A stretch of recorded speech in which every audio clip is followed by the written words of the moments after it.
Why do you see Web3 as a way to solve these problems for musicians? Or do Yeah, you? You never Or said do you you? did yet. I guess do Good you? point. Good point.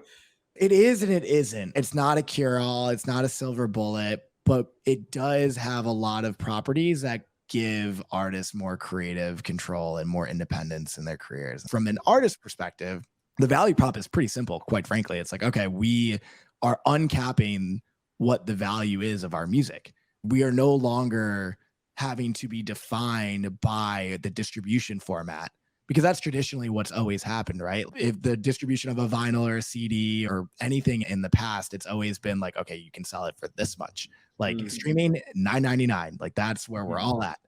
And with music NFTs, that didn't exist. It was okay, I am giving a digital fingerprint that is persistent forever on chain that you have ownership of. You have ownership of this collectible.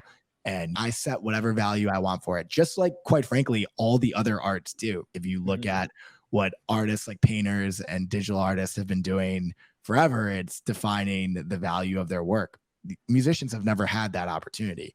And so that's pretty clear. And you would see the big highlights of someone selling a music NFT on sound and making more in 10 seconds than they would make in years of music royalties. And those are like big flashy headlines. mhm, I have some thoughts as to whether that's actually healthy or not because it's not a fully sustainable business model by itself. mhm. I see it as auxiliary to building out an entire music strategy as an artist, but it can very much drive a lot of value for artists.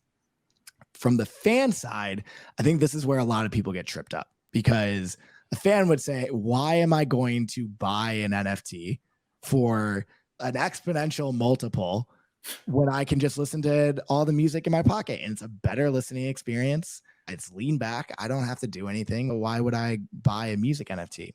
This is something that Cooper Turley has talked about, so I want to give him credit. This idea of collecting rookie cards. If you think of it just as like digital collectibles, as like trading cards that you would have for like baseball or basketball or whatever, you buy a Tom Brady rookie card, whether you got it the day it came out or you bought it way after the fact for a higher multiple.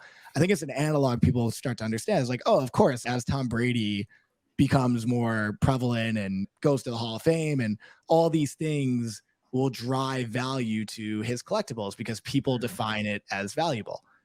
Same thing with music NFTs. If you take an early bet on an artist and they grow, you actually, for the first time in history, really, as a fan, are actually able to get some of that value accrual. So, perfect example, Daniel Allen is one of the biggest artists in Web3 music today. I would say he's got as good a shot as anyone as having like a mainstream crossover success. His first Genesis NFTs on Catalog and Sound XYZ about a year ago sold for anywhere between like 0.05, zero point 0.1, maybe 0.15 at the top. You can't get one underneath 1 ETH right now. Like, I go ahead and look, you can't find it. And that is all due to the fact of him building in this space. And if you were an early supporter of him, like, you've also gotten to see that benefit.